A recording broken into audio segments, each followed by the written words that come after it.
Mga apektadong pamilya sa sunog nga miigo sa Barangay Poblasyon Pardo kagahapon gibalhin sa gym sa maong barangay nga mamuusay na himong evacuation center.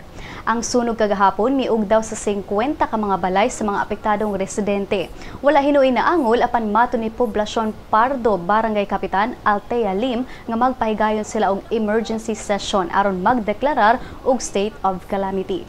Dugang sa kapitan nga nangayo na sila og tabang gikan sa Cebu City Government aron makabutang sila og tents alang sa mga apektadong pamilya.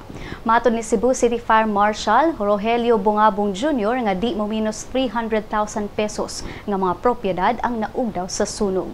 Base sa inisyal nga investigasyon sa kapumberuhan, nagsugod ang sunog sa balay nga gipanag-iya ni Jesus Racoma, diin daghan sab nga mga pamilya ang nagpuyo sa iyang balay.